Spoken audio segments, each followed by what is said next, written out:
Սիրիայից Հայաստան ժամանել են շուրջ 5000 հայրենակիցներ, որոնց մի հատվածը, մոտավորապես 60%-ը եկել էր Հայաստան 21 օրվա կամ 2 ամսվա ժամանակով, սակայն իրերի բերումով նրանք երկարաձգում են բնականաբար իրենց կացությունը հայրենիքում եւ այդ պատճառով առաջացել է խնդիր վիզաների երկարաձգման, կացության կարգավիճակի, կացության ժամանակավոր կարգավիճակի հետ կապված խնդիրների հետ կապված, դա նշանակում է, որ նրանք պետք է գոնե մի քանի ամսվա համար առնվազն 150,000 դրամ մուծեն համապատասխան տուրք կամ տույժ։ Առաջարկվում է այն դրույթը, որ այդ բնակարանները սեփականության իրավունքով փաստականներին հատկացնելու մասին դիմումները կարող են ներկայացվել մինչև 2010 թվականի դեկտեմբերի 31-ը ժամկետը փոխարինել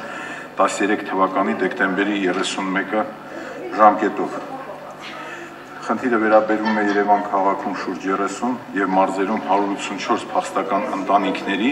Այս նախաձեռնության համար հիմք է հանդիսացել նախ եւ առաջ Հայաստանի Հանրապետության կողմից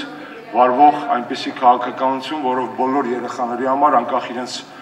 համապատասխան խնդիրներից, ֆիզիկական զարգացման եւ այլ տեսակի խնդիրներից պետք է ստեղծվի միասնական իրավական դաշտ։ 2005 թվականին մեր երկիրը ընդունել է կրթության առանձնահատուկ պայմանների կարիք ունեցող երեխաների կրթական իրավունքը ապահովող կարևոր օրենք։